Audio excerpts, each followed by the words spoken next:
ನಮ್ಮ ಜೊತೆ ಈಗ ಕೇರ್ಪೇಟೆ ಶಾಸಕರಾದಂಥ ಮಂಜಣ್ಣ ಅವರು ಇದ್ದಾರೆ, ಮಾತಾಡ್ತಾ ಹೋಗ್ತೀನಿ. ಸರ್, ಇವತ್ತು ನೀವು ಕೂಡ ಪಾದಯಾತ್ರೆಯಲ್ಲಿ ಪಾಲ್ಗೊಂಡಿದ್ದೀರಿ. ಬಿಡದಿ ಟೌನ್ಶಿಪ್ಪನ್ನು ಕೈ ಬಿಡಬೇಕು ಅನ್ನೋ ಒಂದು ಈ ಪಾದಯಾತ್ರೆ ಎಷ್ಟು ದಿನ ನಡೀತದೆ, ಎಲ್ಲಿವರೆಗೂ ನಡೀತದೆ? ಬಹುತೇಕ ಈ ಪಾದಯಾತ್ರೆನ ನಮ್ಮ ಯುವ ಘಟಕದ ಅಧ್ಯಕ್ಷ ಅಂತ ನಿಖಿಲಣ್ಣವರು ಆಯೋಜನೆ ಮಾಡಿದ್ದಾರೆ. ಇವತ್ತು ಸಾಂಕೇತಿಕವಾಗಿ ಮಾಡಿದ್ದಾರೆ. ಈ ಒಂದು ರೈತರಿಗೆ ನ್ಯಾಯ ಸಿಕ್ಕೋವರೆಗೂ ಸಹ ಹೋರಾಟ ನಿಲ್ಲಲ್ಲ. ಮುಂದಿನ ದಿನಗಳಲ್ಲಿ ಹೋರಾಟದ ರೂಪುರೇಷೆಗಳನ್ನ ಯಾವ ಥರ ಮಾಡಬೇಕು ಅನ್ನೋದು ಯೋಜನೆ ಹಾಕ್ಕೊಂಡು ಆ ರೂಪುರೇಷೆಗಳನ್ನ ರೂಪಿಸ್ತಾರೆ. ಇವತ್ತು ಸಾಂಕೇತಿಕವಾಗಿ ಮಾಡಿದ ಸರ್ಕಾರ ಇದಕ್ಕೆ ನಮ್ಮ ಪಾದಯಾತ್ರೆ ನಂತರ ಇತರ ಪ್ರಗತಿಪರ ಸಂಘಟನೆಗಳು ಸಹ ಈ ಒಂದು ಹೋರಾಟಕ್ಕೆ ಕೈ ಜೋಡಿಸ್ತಾ ಇದ್ದಾರೆ. ಇವತ್ತು ನಮ್ಮ ಮಿತ್ರ ಪಕ್ಷ BJP ಪಕ್ಷನೂ ಸಹ ತಾವೆಲ್ಲ ನೋಡಿದಿರಿ, ಆ ಪಕ್ಷನೂ ಸಹ ಈ ಹೋರಾಟದಲ್ಲಿ ಧುಮುಕಿರೋದು ತಮಗೆಲ್ಲ ಗೊತ್ತಿರೋಂಥ ವಿಚಾರ. ಈ ಭಾಗದ ರೈತರಿಗೆ ನ್ಯಾಯ ಸಿಗಬೇಕಂದ್ರೆ ಈ ಒಂದು ಏನು ಅಕ್ವಿಯೇಷನ್ ಆಗ್ತಾಯಿದೆ ಆ ಲ್ಯಾಂಡನ್ನು ಕೈ ಬಿಡೋವರೆಗೂ ಸಹ ಹೋರಾಟ ನಿಲ್ಲಲ್ಲ ಅನ್ನೋ ಮಾತನ್ನು ಈ ಸಂದರ್ಭದಲ್ಲಿ ಒಬ್ಬ ಶಾಸಕ JDS ಪಕ್ಷದ ಒಬ್ಬ ನಿಷ್ಠಾವಂತ ಕಾರ್ಯಕರ್ತನಾಗಿ ಹೇಳಲಿಕ್ಕೆ ಬಯಸ್ತೀನಿ. ಸರ್, ಈಗ ನೀವು ಕೂಡ ಈ ಭಾಗಕ್ಕೆ ಬಂದಿದ್ದೀರಿ. DK ಶಿವಕುಮಾರ್ ಅವರು ಹೇಳ್ತಾರೆ ಇಲ್ಲಿ ರೈತರಿಲ್ಲ, ಇದೊಂದು ಬರಡು ಭೂಮಿ, ಹಾಗಾಗಿ ನಾವು ಟೌನ್ಶಿಪ್ಪನ್ನು ಮಾಡ್ಲಿಕ್ಕೆ ಮುಂದಾಗಿದ್ದೀವಿ ಅಂತ.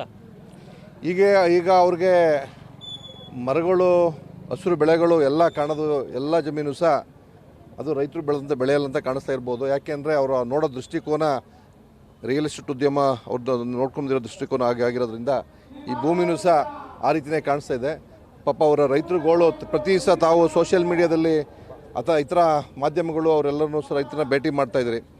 ಅವರ ಗೋಳು, ಅವರ ಹೋರಾಟ, ಅವರ ಮನದಾಳ ಮಾತುಗಳನ್ನ ಹೇಳ್ತಾ ಇದ್ದಾರೆ. ಅವರೆಲ್ಲ ರೈತರಲ್ವಾ? ಅವ್ರು ಹೊರಗಡೆಯಿಂದ ಬಂದು ಇಲ್ಲಿ ಬಂದು ಠಿಕಾಣಿ ಹೂಡಿದಾರ. ಅವರು ಇಲ್ಲೇ ನೆಲೆಸಿ ಅವರ ಜೀವನದ ಅವ್ರು ಎಷ್ಟೇ ಕೋಟಿ ಕೊಟ್ಟರು ಸಹ ನಮ್ಮ ಬದುಕನ್ನು ರೂಪಿಸೋಕ್ಕಾಗಲ್ಲ. ಬಂದಂಥ ಹಣ ಹೆಂಗೋ ವೆಚ್ಚ ಆಗುತ್ತೆ. ನಮ್ಮ ಪಿತ್ರಾಹಿತವಾಗಿ ನಮ್ಮ ಪೂರ್ವಿಕರಿಗೆ ಬಂದಂಥ ಆಸ್ತಿನ ನಮ್ಮ ಬದುಕನ್ನು ರೂಪಿಸ್ಕೊಂಡಿದ್ದೀವಿ. ಹಂಗಾಗಿ ನಮಗೆ ನಮ್ಮ ಬದುಕಿನ ಮೇಲೆ ನೀವು ಬರೆ ಎಳಿಬೇಡಿ ಅನ್ನೋದು ಒಂದು ರೈತರದ ಒಂದು ಕೂಗಾಗಿದೆ. ಆ ಒಂದು ಕೂಗಿಗೆ ಸರ್ಕಾರ ಜವಾಬ್ದಾರಿ ತಂದಿದ್ದರು ಗೌರವ ಕೊಡಬೇಕು. ಯಾವತ್ತು ರೈತರ ವಿರುದ್ಧ, ಸರ್ಕಾರದ ವಿರುದ್ಧ ರೈತರು ದಂಗೆ ಇದ್ದರೆ ಆ ಸರ್ಕಾರ ಜಾಸ್ತಿ ಉಳಿಯಲ್ಲ, ಆಯಸ್ಸಿಲ್ಲ ಅನ್ನೋ ಮಾತು ಅನೇಕ ನಿದರ್ಶನಗಳಿಗೆ ನೋಡ್ಬೋದು. ಹಂಗಾಗಿ ರೈತರ ಒಂದು ಬೇಡಿಕೆಗೆ ಸರ್ಕಾರ ಪೂರಕವಾದ ಸ್ಪಂದಿಸಬೇಕು ಅನ್ನೋ ಮಾತನ್ನು ಕಾರ್ಯಕ್ರಮದಲ್ಲಿ ಭಾಗವಹಿಸಿ ಒಂದು ಪಾದಯಾತ್ರೆ ಭಾಗವಹಿಸಿ ನಾನು ಸರ್ಕಾರವನ್ನು ಒತ್ತಾಯ ಮಾಡ್ತೀನಿ. ಸರ್, ಆದರೆ ಇದು ಯೋಜನೆ ಕುಮಾರಸ್ವಾಮಿ ಪಿತಾಮಹ ಈ ಯೋಜನೆಗೆ ಅದನ್ನು ನಾವು ಮಾಡ್ತಿರ್ತೀವಿ. ಈಗ ಇದನ್ನು ಕೈ ಬಿಡಲಿ ಅಂತ ಹೇಳಲಿಕ್ಕೆ JDSಗೆ ಯಾವುದೇ ನೈತಿಕತೆ ಇಲ್ಲ ಅಂತ ಹೇಳ್ತಾರೆ. ಈಗ ನೈತಿಕತೆ ಮಾತಾಡೋಕ್ಕೆ ಅವ್ರಿಗೆ ಯೋಗ್ಯತೆ ಇಲ್ಲ. ಯಾಕೆ ಅಂತಂದರೆ ಕುಮಾರಣ್ಣವರು ಅದಾದ ನಂತರ 2 ಬಾರಿ ಮುಖ್ಯಮಂತ್ರಿ ಆಗಿದ್ದಾರೆ. ರೈತರ ಒಂದು ಮರಣ ಶಾಸನ ಬರೀಬೇಕಿದ್ರು ಅವರು ಇವ್ರ ಥರ ಹಠ ಬಿದ್ದು ಮಾಡ್ಬೋಯಿತ್ತು. ರೈತರ ಸಮಸ್ಯೆಗೆ ಸ್ಪಂದಿಸಿ ಇಲ್ಲಿ ನಿಜವಾಗ್ಲೂ ಸಹ ಫಲವತ್ತಾದ ಭೂಮಿ ಇದೆ, ರೈತರು ಬದುಕು ರೂಪಿಸ್ಕೊಂಡಿದ್ದಾರೆ.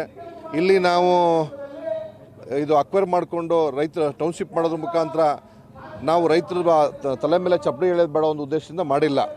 ಬೇಕಾದಷ್ಟು ಬರಡು ಭೂಮಿ ಇದೆ, ಅಲ್ಲೋಗಿ ಮಾಡಲಿ ಟೌನ್ಶಿಪ್ನ, ಬೇಡ ಅಂತ ಹೇಳಲ್ಲ.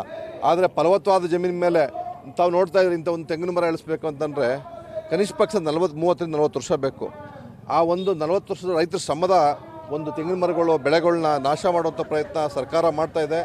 ಆ ಒಂದು ಸರ್ಕಾರ ತೀರ್ಮಾನಕ್ಕೆ ಮತ್ತೊಮ್ಮೆ ಧಿಕ್ಕಾರ ಹೇಳಲಿಕ್ಕೆ ಬಯಸ್ತೀನಿ. BJP ಅವರು ಕೂಡ ಈ ಒಂದು ಯೋಜನೆಗೆ ಸಮ್ಮತಿಯನ್ನು ಕೊಟ್ಟಿದ್ರು. ಅದು ಏನೋ 2020ರ ಸಮಯದಲ್ಲಿ ಅದನ್ನು ಮನವರಿಕೆ ಮಾಡ್ಕೋಬೇಕು ಅಂತ ಬಾಲಕೃಷ್ಣ ಅವರು ಹೇಳ್ತಾರೆ. ಈಗ ಅವ್ರ ತಪ್ಪನ್ನು ಮುಚ್ಕೋಬೇಕಲ್ಲ. ಅವರು ಈ ಭಾಗದ ಶಾಸಕರುಗಳು, ಸರ್ಕಾರದ ಪರ ಇರುವಂಥವ್ರು ಅವ್ರ ತಪ್ಪನ್ನು ಮುಚ್ಕೋಬೇಕಲ್ಲ. ಅವ್ರು ಮಾಡಬೇಕಾದ್ರೆ ನೀವೇ ಮಾಡಿರಿ ಅಂದ್ಬಿಟ್ಟು ಬೇರೆ ಥರ ಅವ್ರ ತಲೆ ಮೇಲೆ ಒರೆಸ್ಬೇಕಲ್ಲ. ಆ ಪ್ರಯತ್ನ ಮಾಡ್ತಾ ಇದೆ. ಆ ಒಂದು ಸಮ್ಮತಿ ಕೊಟ್ಟಿದ್ರೆ ಅದು ಇದ್ದಂಥ ಸರ್ಕಾರ ಆವಾಗಲೇ ಪ್ರಯತ್ನ ಮಾಡ್ಬೋಯಿತ್ತು. ಸೀರಿಯಸ್ಸಾಗಿ ಓಡಾಡಿ ಅವರು ಅಕ್ವೇಷನ್ ಮಾಡ್ಬೋಯಿತ್ತು. ಈಗ ಇವ್ರ ತಪ್ಪನ್ನು ಡೈವರ್ಷನ್ ಮಾಡಲಿಕ್ಕೆ ಅದು ತಪ್ಪನ್ನು ಬೇರೆ ತಲೆ ಹಾಕಲಿಕ್ಕೆ ಒಂದು ಪ್ರಯತ್ನ ಮಾಡ್ತಾ ಇದೆ. ಅದು ಯಾವುದೂ ಸಹ ಯಾರು ಜನರೇನು ದಡ್ರಿಲ್ಲ. ಇತ್ತೀಚಿನ ದಿನಗಳಲ್ಲಿ ಸೋಷಿಯಲ್ ಮೀಡಿಯಾದಿಂದ ಹಿಡಿದು ಎಲ್ಲರೂ ಸಹ ಸಾಮಾನ್ಯ ರೈತರು ಸಹ ಬುದ್ಧಿವಂತರಿದ್ದಾರೆ. ಅವರ ಮಾತಿಗೆ ಯಾರೂ ಕಿವಿಗೊಡಲ್ಲ. ತಾವು ಯಾರು ರೈತರೇ ಇಲ್ಲ 89% ಒಪ್ಪಿಗೆ ಕೊಟ್ಟರು ಅಂತ ಹೇಳ್ತೀರಿ. ಯಾರು 80-80% ಒಪ್ಪಿಗೆ ಕೊಟ್ಟವ್ರೆ? ಪ್ರತಿಯೊಂದು ಬರಬೇಕಾದ್ರೆ ಪ್ರತಿಯೊಂದು ಮನೆಯೂ ಸಹ ನೀವೊಂದು ಒಳ್ಳೆ ಕೆಲಸ ಮಾಡ್ತಾಯಿದ್ರಿ, ಇವತ್ತು ಒಳ್ಳೆ ಹೋರಾಟ ಮಾಡ್ತಾಯಿದ್ರಿ ಅನ್ನೋ ಒಂದು ಮಾತನ್ನು ಸಾಮಾನ್ಯ ರೈತ ಮಹಿಳೆಯರು 70 ವರ್ಷ 80 ವರ್ಷ ಬಂದು ಹೇಳ್ತಾ ಇದ್ದಾರೆ. ಮಕ್ಕಳು ಒಡಗೂಡಿ ಈ ಕಾರ್ಯಕ್ರಮದಲ್ಲಿ ಭಾಗವಹಿಸ್ತಾರೋ ತಮಗೆ ಗೊತ್ತಾಗ್ತಾ ಇದೆ. ನಿಜವಾಗ್ಲೂ ಸಹ ನಿಜವಾದ ವಿರೋಧ ಇದಕ್ಕಿದೆ. ಆ ವಿರೋಧನ ಅರ್ಥಕೊಂಡು ಸರ್ಕಾರ ಈ ಒಂದು ಅಕ್ವೇಷನ್ನ ಟೌನ್ಶಿಪ್ನ ಕೈ ಬಿಡಬೇಕು ಅನ್ನೋ ಮಾತನ್ನ ಮತ್ತೊಮ್ಮೆ ಪುನರುಚ್ಚರಿಸ್ತೀನಿ. ಸರ್ ಇದ್ರ ಜೊತೆಗೆ ಏನು 7,500 ಎಕರೆ ಭೂಮಿ ಏನಿದೆ ಅವರೆಲ್ಲರೂ ಒಟ್ಟಿಗೆ ಬೇಕಾದ್ರೆ ಬಂದು ನಮಗೆ ಭೂಮಿ ಕೊಡ್ತೀನಿ ಅಂತಂದರೆ 15 ದಿನದೊಳಗಡೆ ದುಡ್ಡನ್ನ ಬಿಡುಗಡೆ ಮಾಡ್ತೀವಿ, ಇಲ್ಲ ಅಂತಂದರೆ ರಾಜಕೀಯದಿಂದ ದೂರ ಸರಿತೀನಿ ಅಂದರೆ ನಿವೃತ್ತಿ ಹೊಂತೀನಿ ಅಂತ ಬಾಲಕೃಷ್ಣ ಅವರು ಹೇಳ್ತಾರೆ. ಈಗ 15 ಅದೇನು ಹೇಳಿದಾರೆ ನನಗೆ ಗೊತ್ತಿಲ್ಲ. ನೀವು ಹೇಳೋದು ಮಾತನ್ನ ಆಧಾರದ ಮೇಲೆ ಹೇಳ್ಬೇಕಂದ್ರೆ ಯಾರೂ ಸಾಮೂಹಿಕವಾಗಿ ನಮ್ಮ ಜಮೀನು ತೊಗೊಂತ ಯಾರು ಬರಬೇಕು ಹೋಗಿಲ್ಲ. ಅವರು ಬಂದಂಥ ಸಂದರ್ಭದಲ್ಲಿ ಎಲ್ಲರೂ ವಿರೋಧಿಸ್ತಾ ಇದ್ದಾರೆ. ಹಾಗಾಗಿ ಅವರು ಏನು ಹೇಳಿದರೆ ಆ ಮಾತಿಗೆ ಬದ್ಧವಾಗಬೇಕು ಅನ್ನೋ ಮಾತನ್ನು ನಾನೊಬ್ಬ ಶಾಸಕನಾಗಿ ಒತ್ತಾಯ ಮಾಡ್ತೀನಿ. ಇದಿಷ್ಟು ಕೇರ್ಪೇಟೆ ಶಾಸಕರಾದಂಥ ಮಂಜು ಅವರ ಮಾತಾಗಿರ್ತಕ್ಕಂಥದ್ದು. ಕ್ಯಾಮ್ರಾಮನ್ ಕಾರ್ತಿಕ್ ಜೊತೆ Mohan, news first Bidadi. News first ನಿರ್ಭೀತಿಯಿಂದ ನಿಮ್ಮ ಪರವಾಗಿ.